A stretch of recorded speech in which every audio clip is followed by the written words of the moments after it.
Selamat datang di channel Pemuja Malam. Jangan lupa like, share, and subscribe ya. Terima kasih. Chapter 27. Sulit menahan rasa cemburu. Sekarang coba balikin ke kamu. Daddy pengen lihat tubuh wanita lain dan mengabaikan kamu saat bicara sama wanita lain. Gimana rasanya? Tanya Franz agar gadis kecil itu sadar apa yang dirasakannya barusan. Rasa stroberi, kata Ara tertawa lucu di tengah keseriusan mereka. Franz menampar paha garis kecil yang tidak tertutup apapun karena dia memakai rok pendek. Aduh, sakit, Daddy. Ara menangis sambil tertawa, mencoba mengembalikan mood suaminya dengan caranya sendiri. Jangan mengalihkan pembicaraan, tegas Franz karena hampir saja tertawa saat marah melihat tingkah Ara. Daddy, jangan marah-marah terus, mending lanjutin makan lagi. Kata Ara memeluk lalu merepelkan pipinya ke dada Franz yang tak tertutup apapun. Franz melanjutkan makannya dengan Ara masih duduk di atas pangkuannya. Berbaca-baca seperti anak kecil menikmati hangat dan aroma tubuh Franz. Ara kenyang, Daddy, tolak Ara saat Franz akan menyuapinya. Masa makan sedikit sudah kenyang? Tanya Franz melirik piring Ara di sebelah, yang makanan masih tinggal lebih dari separuh. Ara udah kenyang karena dimarahin Daddy, jawab Ara. Franz menatap Ara yang tengah memeluk dan bersandar di dadanya sambil memejamkan mata. Kancingkan kembali baju Daddy, perintah Franz pada Ara. Gak mau, Ara masih pengen nyentuh. Jawab Ara tak lagi merepelkan pipinya, tapi sudah memedamkan wajahnya di dada Franz. Ara, keluh Franz saat nafas hangat gadis kecil itu bersaut-sautan di dadanya, yang tak tertutup apapun membuat Franz merinding. Daddy lanjut makan aja, kata Ara. Gimana Daddy bisa makan? Kamu bikin Daddy gak tenang, kata Franz. Tapi kan kancing baju Daddy udah pada lepas, kata Ara membuat Franz spontan menatap bajunya. Beginilah keanehan dalam diri Franz yang tidak bisa dia pungkiri. Saat dirinya mencintai seseorang, maka Franz secara tidak langsung akan mendefinisikan orang yang dicintainya adalah miliknya. Yang Franz rasakan selalu sakit yang tak tertahankan apabila melihat orang yang dicintainya bersama orang lain. Dan satu kelemahan Franz, dia sangat sulit menahan rasa cemburu. Daddy, jadi kan ajak Ara jalan-jalan siang ini? Tanya Ara beratap Franz berharap. Ara tahu Daddy sibuk bekerja, tapi kalau nggak sempat lain kali aja, kata Ara dengan sedih. Ara itu adalah prioritas utama Daddy di atas segala-galanya, lebih penting dari pekerjaan Daddy. Dan kita nggak bisa pergi bulan madu ke luar negeri, karena kata dokter itu akan mengganggu kesehatan Ara yang masih dalam tahap penyembuhan, kata Franz. Gak apa-apa kan kalau kita nggak pergi, tanya Franz. Gak apa-apa Daddy, yang penting Ara punya dedek gemoy, kata Ara dengan gemas. Sayang, apakah Ara sudah siap dan sanggup punya dedek gemoy, tanya Franz. Belum, Ara takut melahirkan Daddy, jujur Ara. Terus Ara masih kecil, nanti dedek gemoy Ara kasihan. Karena dapat ibu yang gak bisa ngerawat dia dengan baik, kata Ara dengan takut. Dan sampai saat ini masih belum ada yang Ara ingat satupun Daddy. Ara takut nanti kalau saat ingatan Ara kembali, justru malah juga akan mempengaruhi dedek gemoy Ara, sambung Ara. Terus kalau kamu mikirin semuanya kayak begini, kenapa udah pengen dapat dedek gemoy? Kalau ngelahirinnya aja kamu udah takut duluan, kata Franz balik bertanya. Ara takut, tapi Ara pengen dedek gemoy Daddy, kata Ara. Dan Ara sedang belajar menguatkan mental supaya bisa punya dedek gemoy, kata Ara. Ya udah Daddy tunggu sampai Ara siap ya. Senyum Franz lalu mengajak Ara ke kamar untuk bersiap-siap karena mereka akan pergi jalan-jalan. Mau jalan kemana? Tanya Franz yang tengah memakai jaket. Ke tempat pertama kita ketemu Daddy. Ara sangatlah penasaran dengan apa yang membuat mereka bisa bersama. Hahaha, kau yakin ingin ke tempat itu? Franz seketika tertawa. Iya, Ara pengen tahu. Sesampai di mall, Ara sangat senang melihat keramaian dan aktivitas orang-orang di sekitarnya. Kita ngapain ke tempat ini, Daddy? Heran Ara saat Franz membawanya ke lorong yang sedikit sepi di dalam mall menjauhi keramaian orang-orang. Disinilah pertama kalinya kita ketemu, sayang, kata Franz tersenyum hangat menatap Ara. Hah, Ara terkejut mendengarnya lalu mendelik. Sebenarnya kita itu bagaimana sih, Daddy? Apakah kita itu orang dengan dua kepribadian berbeda atau? Ya sayang, pada dasarnya memang kita adalah dua kepribadian yang berbeda. Kamu itu nakal dan jahil, bahkan sangat labil, jauh berbeda dengan Daddy yang sudah dewasa. Jelas Franz. Kalau begitu kenapa pria dewasa seperti Daddy memperistri Ara yang gadis kecil? Daddy mah melanggar HAM, kata Ara cemberut. HAM, tawa Franz mendengar istrinya. Iya, masa udah tua ambil jodoh orang yang masih muda sih, lagian kan umur kita beda jauh. Lanjut Ara karena merasa memang pernikahan mereka itu kurang logis jika menurut pikirannya sekarang.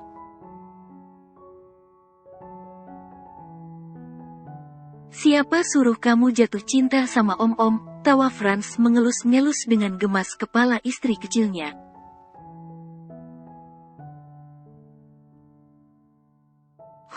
Cemberut Ara memangku tangannya sebal mendengar perkataan Franz.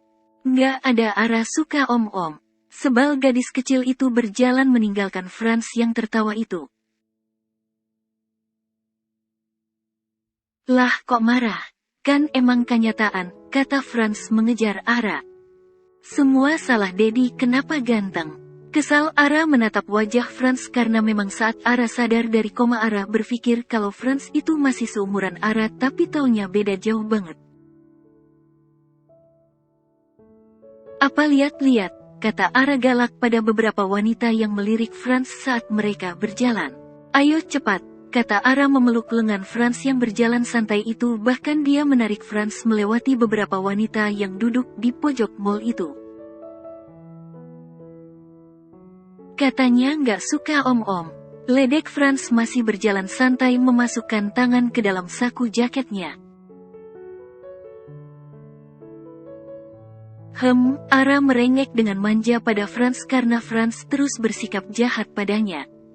Franz langsung memeluk Ara dan menyembunyikan dalam jaket. Begitu rengekan manja gadis kecil itu menarik perhatian banyak orang. Franz tersenyum lebar lalu berjalan melewati kumpulan orang yang tengah makan di restoran. Daddy, ayo makan, ajak Ara memainkan tangan Franz di pundaknya. Makan lagi? Tanya Franz karena belum lama rasanya mereka habis sarapan. Makan itu, tunjuk Ara pada segelas es krim di atas meja sepasang kekasih yang tak jauh dari mereka. Baiklah, kata Franz lalu membawa Ara masuk setelah memesan ruang VIP. Tapi Ara mau makan di sini, Daddy, sambil lihat keramaian, pinta Ara. Tapi, ayo, Ara sudah duduk saja di salah satu kursi yang di tengah ramainya pengunjung. Ya udah, Franz menarik kursi lalu ikut duduk di depan Ara. Daddy mau nggak jadi pacar Ara? Tanya Ara spontan setelah beberapa menit mengabaikan Franz yang duduk di hadapannya itu. Karena menatap beberapa pasangan kekasih yang duduk tak jauh dari mereka. Apa? kata Franz menahan senyum. Ya, pria dewasa itu hanya bisa tersenyum lebar menatap Ara yang tengah duduk di hadapannya itu. Sudah lama sekali Franz tidak jalan bareng orang yang dia cintai. Isyas, Dedi mah tuli, sebal Ara. Kenapa? Kan udah jadi istri Dedi, ngapain ajakin pacaran lagi? Tanya Franz balik.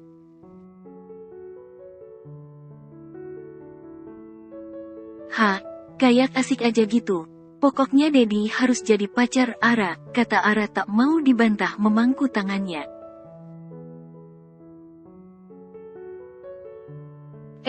Kok maksa, tawa Franz. Kalau nggak mau, ya udah, Ara bisa cari pacar lain. Jawab Ara sakit hati menatap Franz sebelah mata. Emang siapa yang mau jadi pacar Ara? Tanya Franz menggoda. Kak Ray, dia juga tampan kok, kata Ara yang membuat ekspresi wajah Franz langsung berubah.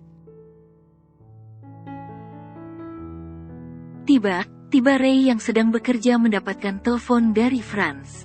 Lo jauhin istri gue, awas kalau lo mau dideketin istri gue, bentak Franz langsung begitu Ray menjawab telepon. Hai bos, kau bilang apa aku tidak paham dan telepon itu langsung mati. Dia benar menyebalkan. Umpat Ray menatap layar ponselnya yang sudah mati itu. Franz menatap Ara dengan intens penuh intimidasi, bahkan menatap Ara dengan lurus membuat Ara takut sekaligus risih dengan tatapan itu.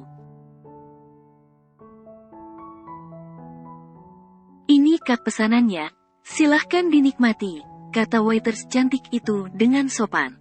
Sekarang gantian Ara yang menatap Franz tajam begitu Franz tersenyum pada waiters cantik itu.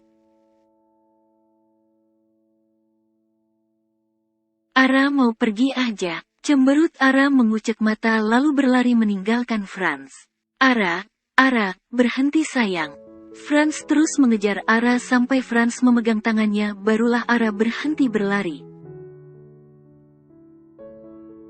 Ara mengusap air matanya yang menetes merasa malu pada Franz, apalagi beberapa orang yang menatap mereka. Hei, kenapa menangis? Kata Franz dengan lembut memegang pipi Ara lalu menghapus air matanya, tapi Ara terus saja memalingkan wajahnya. Kenapa? Tanya Franz mengecup kening Ara romantis. Ara nggak tahu. Air mata Ara jatuh, Ara rasanya sesak. Jawab Ara jujur menatap Franz dengan sedih. Ara cemburu? Tanya Franz dengan hangat lalu gadis polos itu mengangguk. Sepertinya hilang ingatan juga sangat mengganggu pikiran serta suasana hati Ara dan Franz juga paham akan hal itu, apalagi pola pikir Ara sekarang yang tidak normal, dia masih mencoba menyesuaikan. Maafin Dedi ya, udah bikin suasana hati Ara berubah kayak gini. Franz memeluk Ara merasa bersalah. Ara udah nggak apa-apa kok, jawab Ara dalam pelukan hangat Franz. Ya udah kita makan lagi ya. Nggak mau, Ara udah nggak pengen makan, Ara pengen jalan naik ke lantai atas. Tunjuk Ara pada eskalator yang dinaiki banyak orang. Ngapain? Ara pengen main, tanya Franz. Lihat-lihat dulu aja. Kalau pengen, baru main, kata Ara. Tapi nggak lama-lama ya, karena nanti sore kita akan ke rumah Dedi kamu, kata Franz. Rumah Ara? Tanya Ara berbinar senang. Iya, nanti di sana ada mama sama papa juga, kata Franz memberitahu. Kalau gitu ayo ke rumah Ara aja sekarang. Semangat Ara. Nanti sekarang nggak ada orang tua kita pada kerja, kalau masih siang begini mending belanja yuk, ajak Franz. Ayo, kata Ara meronta senang lalu mereka menuju lantai 3 mall tempat pakaian dan segala kebutuhan pribadi. Dedi, Ara lihat ke sana ya. Izin Ara pada Franz saat mereka memasuki sebuah toko jam tangan. Franz mengangguk membiarkan Ara berjalan melihat dan mencari jam yang dia sukai, sedangkan Franz juga sedang melihat-lihat beberapa jam yang mungkin saja disukainya. Ara berjalan dengan senang menatap setiap jam yang terpajang dalam toko, sangat bagus-bagus sekali dan ya dengan harga yang fantastis. Ara terus berjalan sampai sebuah jam tangan di dalam etalase kecil terpisah menarik perhatiannya. Jangan kau sentuh, kau tak akan sanggup membelinya, kata seorang wanita dengan julid pada Ara. Ara langsung menatap wanita itu. Dia bersama beberapa temannya dan juga beberapa pria, ya sepertinya mereka memang orang-orang yang sangat berkelas jika dilihat dari pakaiannya. Lalu Ara kembali lagi menatap jam itu, tak peduli dengan ejekan wanita itu. Apa kau tuli? Jika rusak kau tak akan sanggup menggantinya, tegas wanita itu lagi memandang Ara sebelah mata. Atau kau tidak bisa membaca berapa harga jam itu, kata teman wanita itu lagi, sedang beberapa pria yang berdiri bersama mereka hanya memandang Ara seolah merendahkan. Kenapa kalian sewot? Aku kan tidak mengganggu kalian, jawab Ara. Kau tidak mengganggu, tapi wanita sepertimu hanya merusak pemandangan, kata seorang pria itu dengan sombong lalu memanggil manajer toko dan memintanya mengusir Ara. Karena tak pantas seorang wanita dengan tampilan seperti Ara masuk ke toko jam eksklusif seperti ini, apalagi tanpa membawa apapun di tangannya. Dari ujung Franz mendengar keributan. Franz berlari ke sana takut malah Ara. Kenapa? Ada apa sayang? Tanya Franz saat melihat istri kecilnya menunduk di tengah beberapa orang yang berdiri mengelilinginya. Ara mengangkat kepalanya lalu berjalan manja mendekati Franz dan memeluknya. Ara pengen beli Dedi, kata Ara dengan manja. Pengen beli apa sayang? Tanya Franz mengelus-ngelus kepala Ara dengan hangat walaupun dia sudah punya feeling tak enak.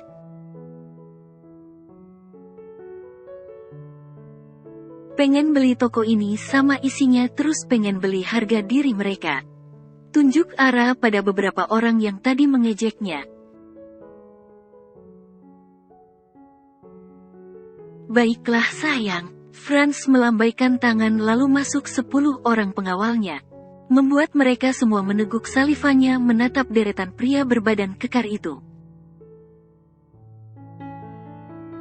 Lalu Ara mengambil jam beserta etalase itu dan memeluknya. Dedi mau ini, pinta Ara dengan lucunya. Ya udah bawa ke kasir dulu ya, kata Franz lembut. Iya, Ara berjalan kesenangan seperti anak kecil yang baru dapat mainan menuju kasir yang jauh di ujung meninggalkan Franz. Apa yang kalian bilang pada istriku? Tanya Franz dengan dingin pada orang-orang yang berdiri di depannya.